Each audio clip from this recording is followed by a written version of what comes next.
destacar, que me parecen muy importantes. El primero es que hay indicios de que hay mayor transparencia en la presentación de la información presupuestal. Hemos dado pasos gigantescos respecto a lo que había hace 7 años antes de que iniciara el Observatorio Fiscal a lo que hay hoy. Ya a partir de este año comenzamos a encontrar que durante todo el ciclo presupuestal se comienza a presentar la información en un formato que es útil para el análisis de la información presupuestal. Pasamos de una situación de hace unos años donde lo único que había disponible eran unos PDFs en alguna parte del ciclo presupuestal, a una parte donde ya desde el anteproyecto, que es el inicio del ciclo presupuestal, se encuentra la información en un formato que es descargable, que es interoperable, que permite hacer de manera más sencilla el análisis de datos. Y esperamos que esa tendencia se mantenga a lo largo de todo este ciclo presupuestal y mantengamos esa información disponible.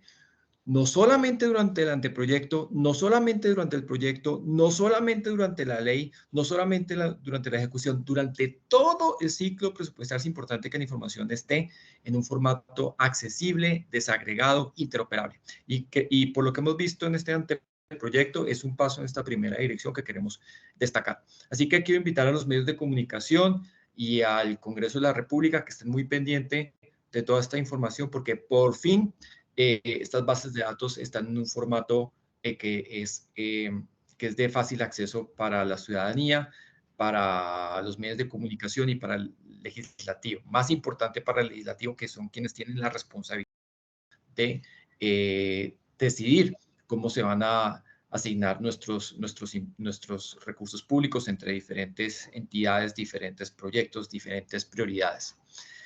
El segundo punto que quiero destacar, ya entrándonos más al nivel de lo que se está presentando en el anteproyecto, es la caída dramática de la inversión pública que va a haber en el 2025. Repito, en el 2025 va a haber una caída dramática de la inversión pública y esto merece una discusión desde ya. Es muy importante lo que está pasando con la inversión, con lo que se está proyectando invertir, con lo que el gobierno nacional central está pensando invertir en el 2025. Por supuesto, esto hace parte del anteproyecto, todavía falta que se presente el marco fiscal de mediano plazo, el plan operativo de inversiones, el proyecto en sí, falta que ocurra todo el trámite, pero me atrevería a decir que la conclusión cualitativa, y es que va a haber una caída dramática de la inversión pública, no va a cambiar a lo largo del ciclo presupuestal. Necesitamos estar preparados como país para entender las consecuencias de esta caída y buscar soluciones y comenzar a buscar soluciones a este problema desde ya.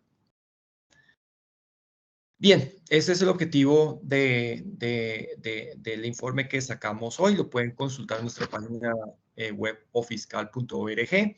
También vamos a compartir un comunicado de prensa donde resumimos brevemente este informe, pero los invitamos a que ingresen a nuestra página web ofiscal.org. En la pestaña Informes encontrarán el informe número 50, donde podrán mirar con más detalle todo este análisis, incluyendo hipervínculos a las bases de datos que trabajamos nosotros y en las propias bases de datos que están en el Ministerio de Hacienda.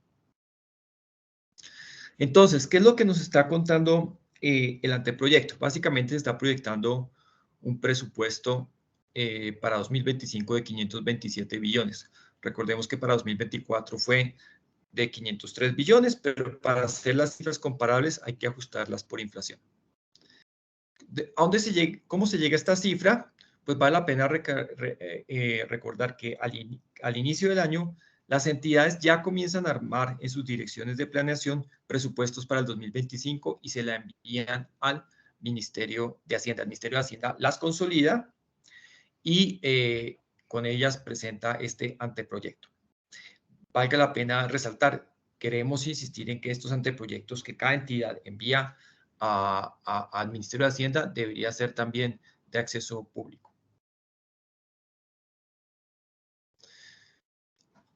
Bien, por cierto, estos anteproyectos no lo envían solamente al Ministerio de Hacienda, porque ellos allá envían la parte de funcionamiento, pero también envían la parte de inversión, que es un proceso, de hecho, diría, más transparente que el del Ministerio de Hacienda, pero igual necesita mayor transparencia. Y bueno, ¿qué es lo que nos presenta el Ministerio de Hacienda? Nos presenta este panorama donde en funcionamiento de los 527 billones, 328 van a ser de funcionamiento, es decir, el 62%. Ese porcentaje ha sido más o menos la constante respecto al gasto de funcionamiento. Si uno mira los presupuestos de atrás, desde hace muchos años, más o menos el 60% del presupuesto sean gastos de funcionamiento. Pero este año hay una importante novedad. Normalmente el otro 40% se reparte, 20% deuda, 20% inversión. Este año las cosas cambian. La inversión ya no va a ser del 20% del presupuesto, sino solamente el 14%. Y el servicio de la deuda ya no va a ser del 20%, sino del 24%. Es decir, ya comenzamos a notar acá que la inversión se contrae y el servicio de la deuda aumenta. Estos son otra vez los porcentajes. Y este es el punto que estaba señalando de que el peso relativo de la inversión disminuye y el peso relativo del servicio de la deuda aumenta. Acá este cuadro es mucho más dramático porque lo que hacemos acá es ajustar el presupuesto general de la nación con la inflación proyectada para este año. Entonces, ajustando el presupuesto general del 2024, tenemos que el presupuesto es de 533 billones. Esto ya no es en pesos 2024, sino en pesos de 2025. El PGN del 2024 en pesos de 2025 es de 533 billones. ¿Cómo se compara con el anteproyecto del PGN 2025? Pues vemos que el presupuesto del 2025 es de 527 billones. Entonces ya vemos primero una caída del 1%, una pequeña caída en el monto del presupuesto. Ajustando por inflación el presupuesto del 2024, vemos que el presupuesto apenas sí varía, cae un poquito, un 1%. ¿Qué pasa con funcionamiento? Pues termina siendo prácticamente lo mismo, 327, 328 billones, no hay ninguna variación real, pero lo que está pasando con la inversión es dramático. Fíjense, ajustada por inflación, la inversión del PGN 2024 era 106 billones de pesos, ahora son 70 billones de pesos, una caída de 36 billones de pesos, una caída del 33% real. Imagínense la caída tan dramática de la inversión pública. Y aunque estos proyectos han estado disponibles de hace 2 o 3 semanas, todavía nos llama mucho la atención de por qué esto, por qué por qué la ciudadanía, por qué el sector, por qué el Congreso, por qué el país en general no le ha prestado la suficiente atención a esta caída tan dramática en la inversión pública. Y si el presupuesto es más o menos constante, el funcionamiento también y la inversión cae, pues ¿por qué? Entonces, ¿dónde está el resto de la plata? Pues es un aumento tenaz del servicio de la deuda. El servicio de la deuda pasa de 100 billones a 129 billones de pesos, un aumento del 28%. Es decir, 2025 va a ser un año dramático porque vamos a tener una caída dramática de la inversión que se explica por las obligaciones que tenemos con respecto al servicio de la deuda. Tenemos un grave problema heredado de la pandemia, que es que el gasto público, como lo mostramos en un evento hace unas semanas, está absolutamente disparado. La pandemia cesó, pero el nivel de gasto público no, sigue sumamente alto. Y ahora ahora estamos pagando las consecuencias de ese gasto público desbordado. ¿De qué forma? De un mayor servicio de la deuda. Y como los gastos de funcionamiento son difíciles de ajustar, lo que tenemos es una caída dramática de la inversión. Todo por tener un gasto desbordado desde 2020, que fue cuando comenzó la pandemia. De nuevo, quiero reiterar, los gastos acelerados de la pandemia hacen que hoy en día tengamos que pagar un servicio de la deuda mucho más alto y en consecuencia de esto es una caída significativa de la inversión pública. Yo no entiendo por qué el país no le ha prestado la suficiente atención a esta situación tan dramática de las finanzas públicas. Bien, entonces, pues esto es lo que les acabo de contar. la caída de la inversión de 106 a 70 billones de pesos, una caída del 33%, y el aumento del servicio de la deuda que pasa al 20, que aumenta un 28%. Antes nos gastábamos 100 billones de pesos pagando en servicio de la deuda, ahora va a ser 129 billones. Respecto a la composición sectorial del presupuesto, pues lo que vemos acá es que el servicio público de la deuda se consolida de lejos como el sector con mayor peso relativo sobre el presupuesto, con el 22%, y ya seguido solamente de educación con el 14% y salud con el 13%. Es decir, mientras más se expande el servicio de la deuda, menos dinero va a haber para sectores como educación, salud, trabajo, defensa, y eso es bastante alarmante y ya comienza a ser una tendencia muy, muy preocupante en el presupuesto general de la nación. Bien, pero lo que me parece más interesante es no solamente mirar cómo es la composición del presupuesto general de la nación entre sectores en el 2025, sino cómo se compara el presupuesto de cada sector con respecto a lo que había en 2024. Y acá comenzamos a ver cosas absolutamente dramáticas. Esto solamente es presupuesto de inversión.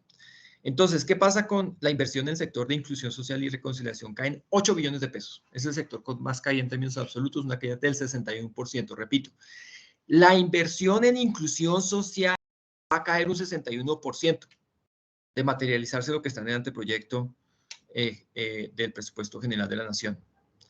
Le sigue agricultura y desarrollo. La inversión en agricultura y desarrollo cae en 6.2 billones. Una disminución de la inversión del 73%. De nuevo, dimensionen esto. La inversión pública en agricultura va a caer un 73%. Educación va a caer 5 billones de pesos, 56%.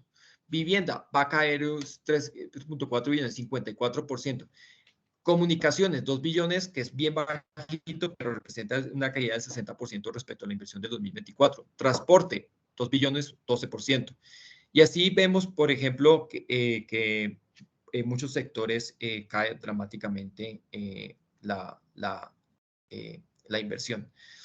En este cuadro ustedes van a encontrar esta información para absolutamente todos los sectores, rankeados desde la mayor caída en pesos hasta el menor. Entonces, como les dije, estaba primero inclusión social, luego agricultura, luego educación, caídas del 61, 73, 56%. Y ustedes ven todos los sectores y ven una caída dramática de la inversión, excepto por de control, donde la inversión aumenta en 3%, el sector de igualdad y equidad, donde la inversión aumenta un 4%, y el sector trabajo, donde la inversión aumenta un 29%.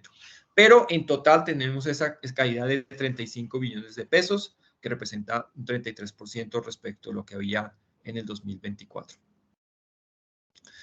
Entonces, ¿qué concluimos? Pues bueno, vale la pena decir que el ciclo presupuestal apenas comienza, que este anteproyecto no es vinculante, pero señala una realidad que difícilmente va a cambiar a lo largo del ciclo presupuestal, y es la caída de la inversión pública. ¿Y por qué por qué esta conclusión no va a cambiar?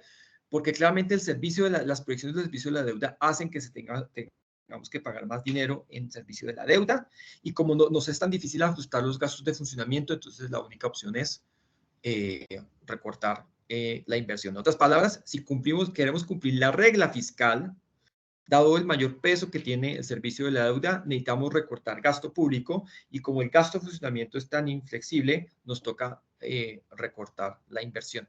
¿Y qué implica eso? Pues que la inversión tiene un multiplicador mayor que otro tipo de gastos, y eso en el corto plazo afecta la demanda agregada y puede desacelerar significativamente la economía.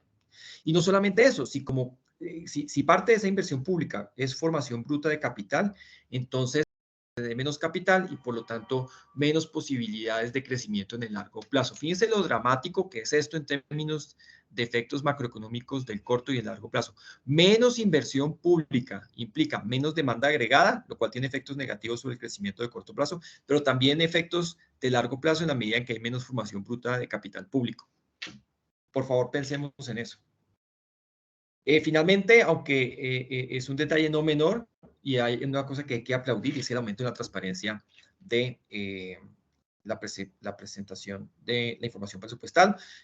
Deseamos que, así como el anteproyecto aumentó muchísimo sus niveles de transparencia respecto al año pasado, lo mismo siga siendo cierto para todos los documentos del ciclo presupuestal. No solamente la información en un PDF muy bien diseñado, sino que sea descargable en un formato como Excel, como CSV, que sea interoperable, que sea fácil de trabajar para hacer comparaciones respecto a años anteriores.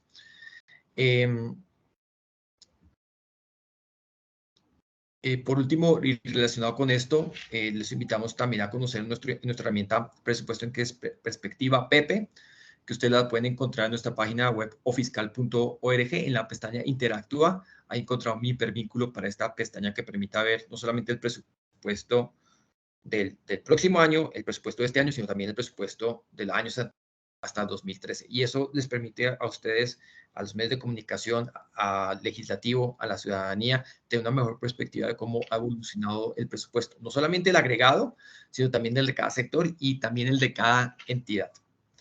También queremos hacer un llamado, y no vamos a cansarnos de hacer esto.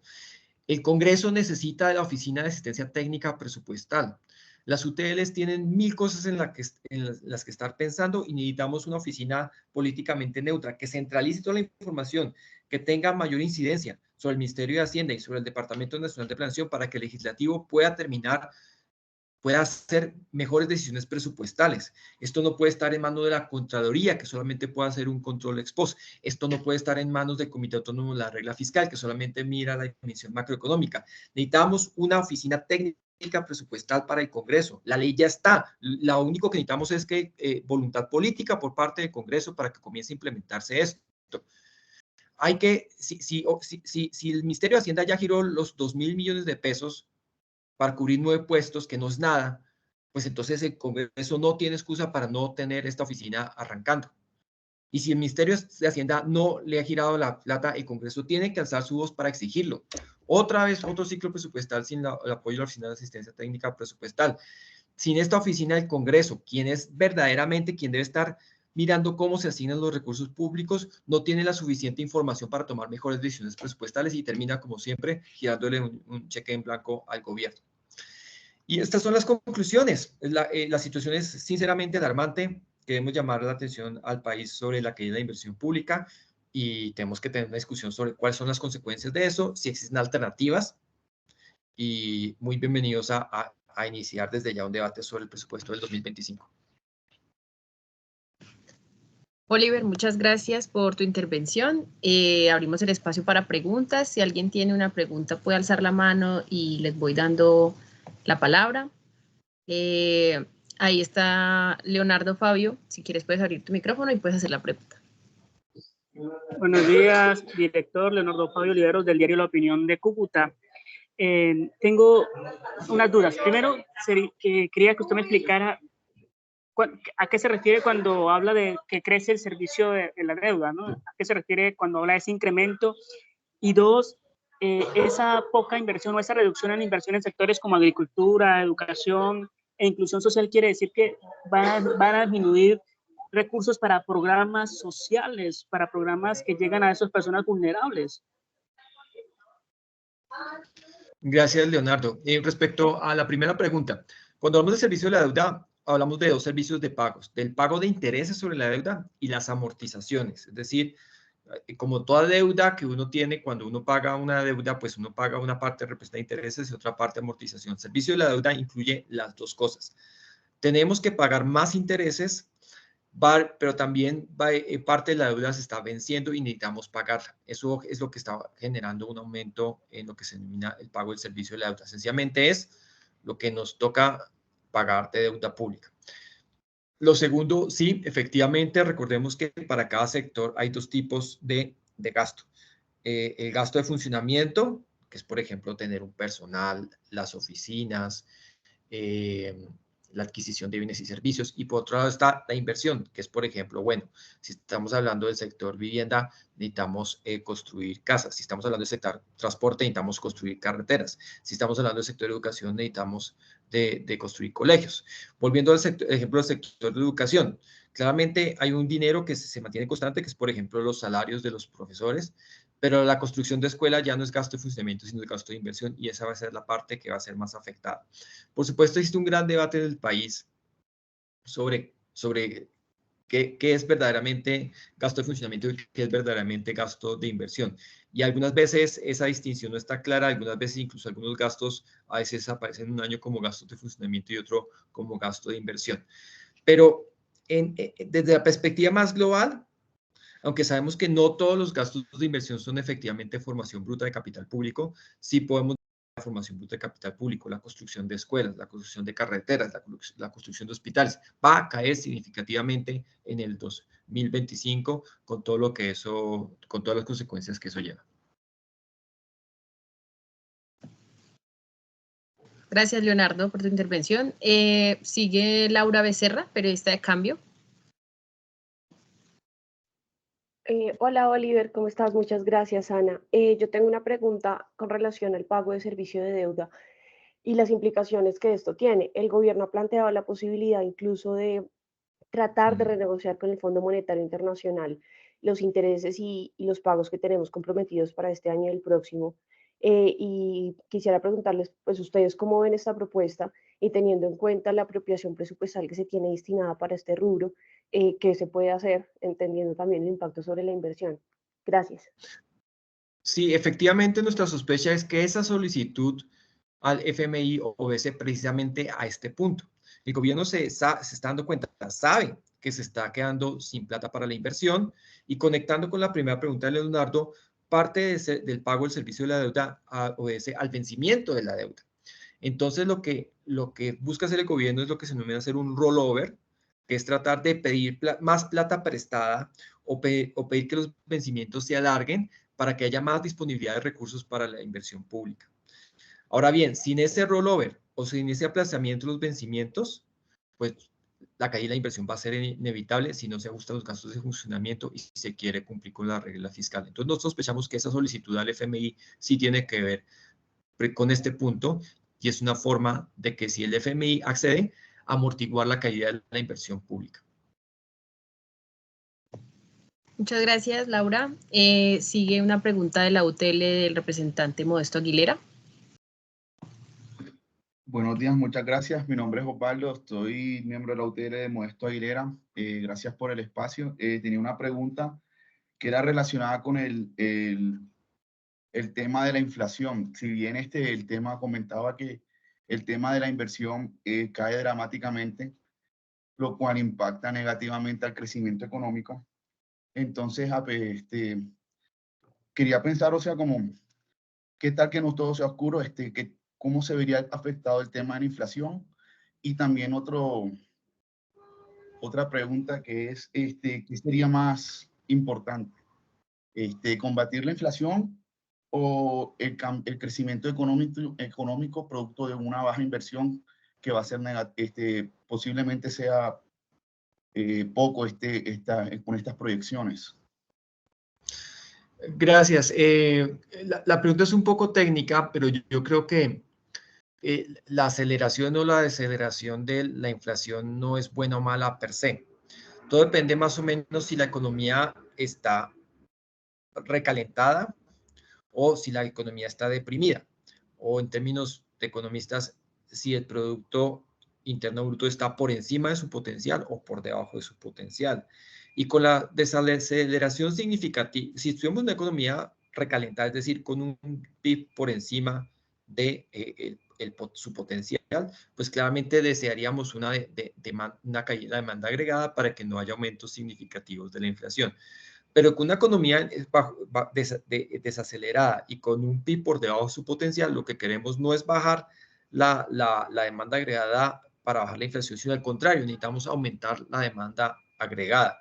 El gran problema de eso es que nos topamos con una realidad que es la regla fiscal, que es algo muy importante que necesitamos mantener para mantener nuestra credibilidad internacional y las posibilidades de endeudamiento del sector público, y que las tasas de interés para el sector privado no sean demasiado altas.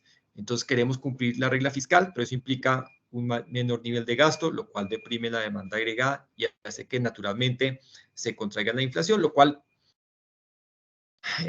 Es ver un lado positivo de algo que desde una perspectiva global es bastante preocupante. Perdón, entonces para concluir es más importante luchar para que en este momento tengamos mayor crecimiento económico en vez de luchar contra la inflación. Sí, en este momento, si pensamos que el PIB está por debajo de su potencial, es más importante el crecimiento de la demanda agregada que la lucha contra la inflación. Muchas gracias, doctor Oliver.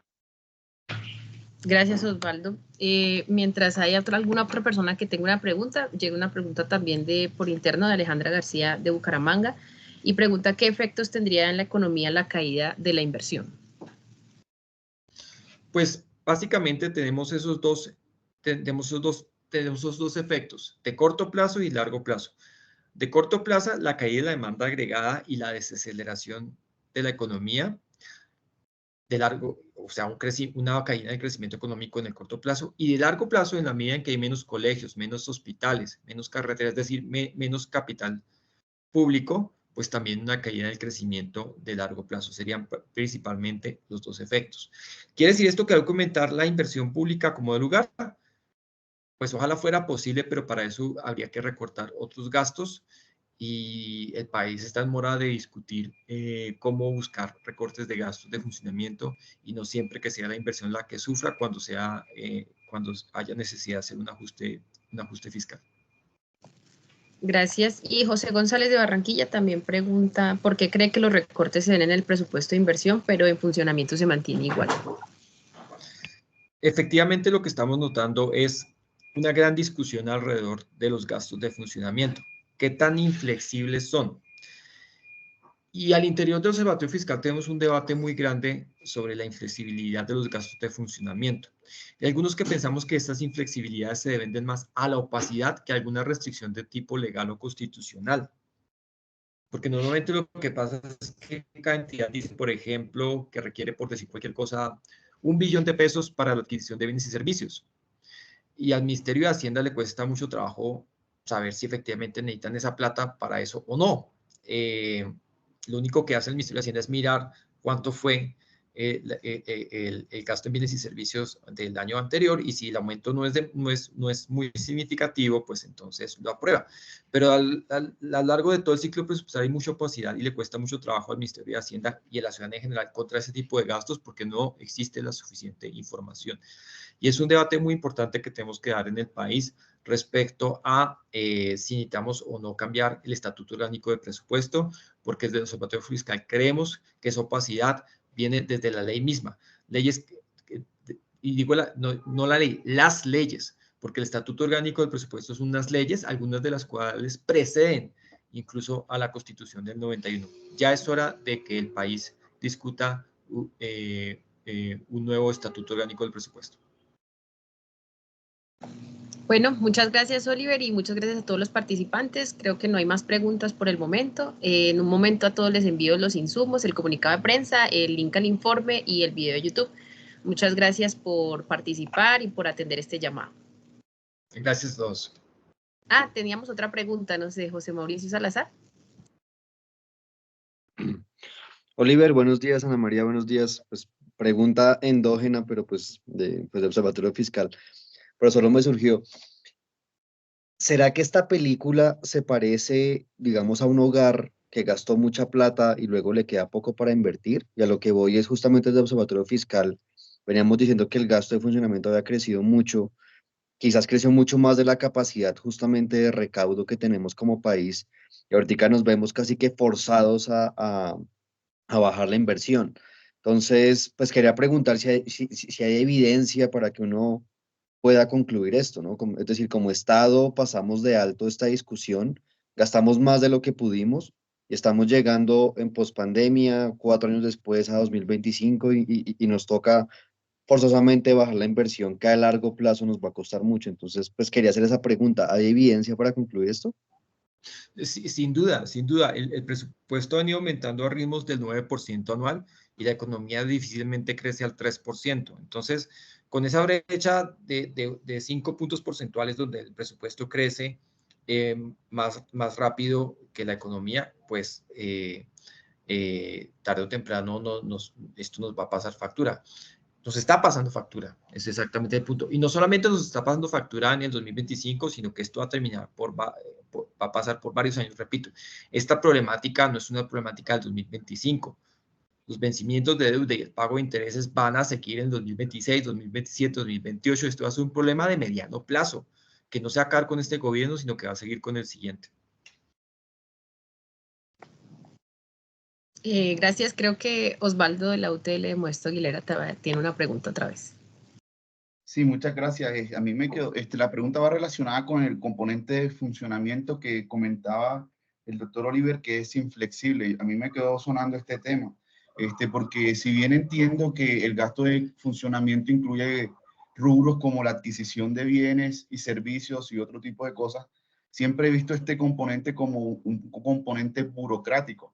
Entonces, yo tenía me queda la pregunta de qué es lo que impide o qué es lo que hace que este componente sea inflexible y qué es lo que impide políticas, por ejemplo, como la del presidente argentino Milei, de recortar el Estado, recortar el gasto de funcionamiento, que no para mí tampoco da crecimiento económico, y trasladar ese dinero al componente de inversión. Bueno, lo primero es que hay que reconocer que efectivamente sí existen unos gastos inflexibles. Por poner un ejemplo, el pago de pensiones. Es muy difícil. Yo no creo que es inconcebible, por ejemplo, que el Estado deje de pagar las pensiones que debe. Eso es impensable. El propio servicio de la deuda, aunque teóricamente uno podría no pagar la deuda, las consecuencias macroeconómicas serían absolutamente desastrosas. Entonces existen unas restricciones de origen constitucional, como el pago de pensiones, de origen económico, como el pago de la deuda, o de origen legal, de otras como por ejemplo las transferencias del Sistema General de Participaciones, ahí no hay grados de libertad, otras de origen legal que de pronto pueden modificarse en el corto plazo, y las inflexibilidades no son absolutos, son más o menos, hay grados de inflexibilidad, unas que son 100% inflexibles, otras no tan inflexibles, otras más laxas. Dicho todo lo anterior, el verdadero problema de la reducción en los gastos de funcionamiento no son esas inflexibilidades constitucionales, legales y económicas o políticas incluso, sino la opacidad de la información que existe respecto a los gastos de funcionamiento. Ese es el verdadero problema. Porque claro, hay billones de pesos que no se pueden tocar, que no se pueden cortar, pero hay por ahí 100.000 millones de pesos en una entidad o 500.000 millones de pesos en otra que sí se podrían recortar, pero como son montos tan bajitos y como el presupuesto y los gastos de funcionamiento no están lo suficientemente desagregados, y aun si lo estuvieran, la desagregación no es la desagregación que conviene, pues esos poquitos que se pueden recortar de varias partes no se pueden identificar, y es ahí donde podrían hacer ajustes de los gastos de funcionamiento. Desde el Observatorio Fiscal estamos trabajando en esa dirección, buscando qué gastos de funcionamiento se pueden recortar, pero enfrentaremos una pelea muy dura, muy constante con el Ejecutivo para que nos dé la información que estamos buscando, pero seguimos trabajando en eso. Perfecto, muchas gracias, doctor. Gracias, Osvaldo, y gracias a todos por participar. Sin más, pues entonces ahora les envío todos los insumos de este informe. Muchísimas gracias a todos. Gracias. Hasta luego. Gracias.